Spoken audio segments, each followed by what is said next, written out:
With is what they call a tricorner, but in that time period they call it a cocked hat because it's been cocked up on the side. But you'll also see some leather caps, particularly with some light infantry groups. One of the light infantry groups here at Yorktown wore this cap. This is a cap for the 1st Rhode Island Regiment. It was one of those experiments during the war where the government actually purchased the freedom of African American and Indian slaves and put them in uniform, gave them the opportunity to fight for the country to get their freedom. So it's one of those things that kind of an experiment, and you saw a lot of African American and Indian slaves actually making a bid for their own freedom. So you saw that actually happening on both sides. There are African Americans and Indians who went to the British as well, looking for their best opportunity to get freedom. So all that talk about freedom resonated with people who didn't have any. Now, all these men in the ranks pretty much had to do the same job. The weapon that you're using in this time period is a musket. Now, musket's a smoothbore. What that means is that the barrel is basically a piece of pipe, like a shotgun. And like a shotgun, it is a short-range weapon. It's only good at maybe 100 yards, about the length of what? You got to get close. How many shots you get with one of these before you got to reload? One. Takes about 15 to 20 seconds to load. That's the fastest thing you got, but it's 15 to 20 seconds. So you do something with your men that seems odd to us today, but it worked. You lined them up shoulder to shoulder, 2 maybe 3 rows deep, much like you are right now. What that allowed for is all those men could fire their weapons towards the enemy. Now it takes 15-20 seconds to load. Do you think it's a good idea for everybody to shoot at the same time? No, because they're all empty. So given the fact you've got these men in these lines, they're organized, how might they deal with that issue? What could they do?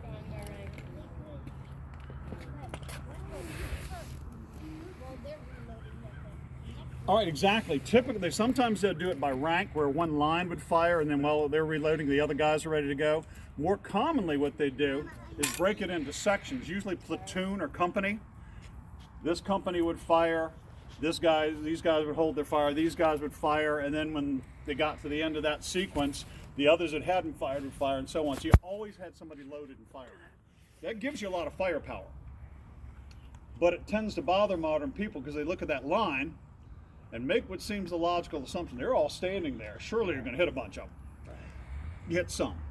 The vast majority of bullets in combat miss, and that's been pretty consistent throughout history. There's a lot of stress on soldiers in combat, so basically the more you shoot, the better.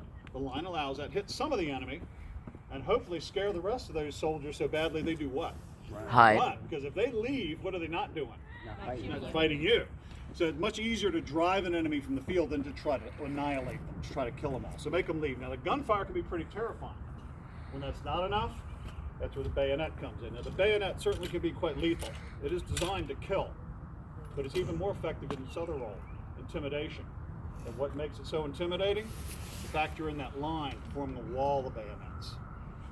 So it's really important those soldiers work together as a team to throw that heavy fire down range and use those bayonets to drive the enemy away. So let's try something real quick. Let's see how intimidating you can be.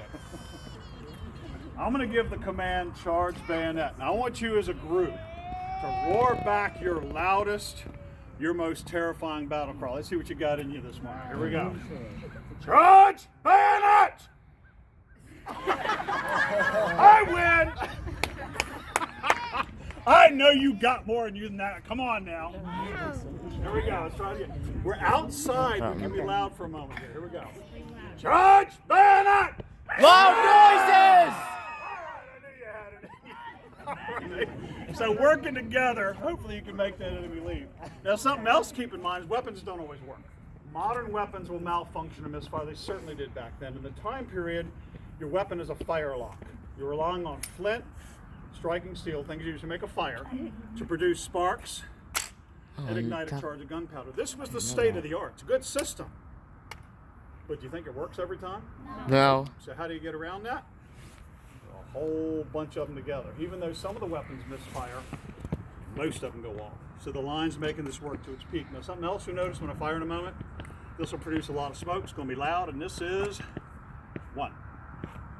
Not the hundreds of these that will be going off. If you guys were all together to fire muskets right now, there would be a huge cloud of smoke in your faces. What problem do you have right away? Can't see. You can't see. It's one of the reasons you're not hitting much. It's very confusing. But you keep those men in those lines, keep them organized, keep that high rate of fire. Even though you can't see much, you're putting enough lead over there to do some damage. The other thing's the noise. It's going to be deafening. If you as a soldier are going to know what you have to do in that battlefield, what do you need to hear from the officers? Ready, aim, fire. Orders, commands. Yeah, have them close together, allows them to communicate. Let's try something else. Everybody stand up right where you are. Everybody know the right from their left? No.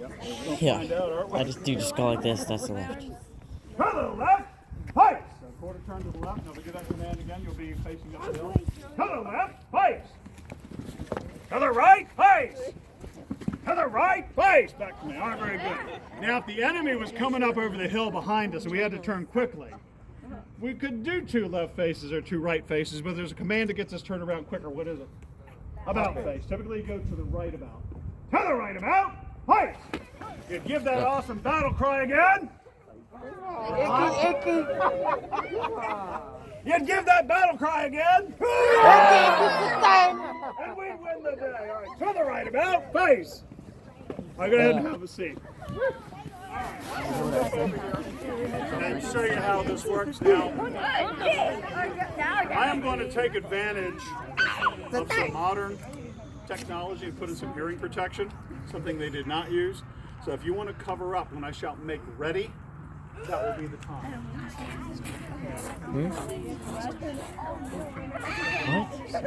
On the battlefield, during those lines, you're very close together. Putting on YouTube. Things the same way. It's termed the manual exercise. You're given the command to prime and load. Bring that weapon to your button, reach into your pouch, pull out a cartridge. What's going to be in that paper tube? Gunpowder. Of course, I'm just gonna be quieter than the other time. It's gonna be quieter than the other time. You're so close to us. With some powder in the pan and shut that. That's the spark is made. Everything else then goes down the barrel. You push the powder and the bullet to the breech of the rammer. Turn that so you can load the next shot. And then he wouldn't fire right away, it'd come to the shoulder. That's a signal to your commander. When he sees everybody shouldered, what does he know? You're ready. You're ready to go. Then 3 commands. Make ready, take aim, fire. Make ready! The gun! Hold! Oh, see, it was in his loud.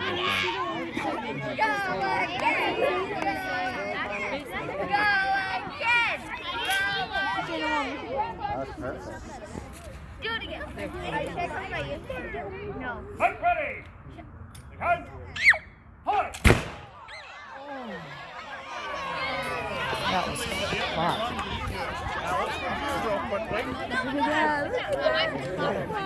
These are not hard questions, so expect confident answers. I have a video. All right, first of all, once again, what's your weapon going to be? Musket. What's your weapon going to be? Musket.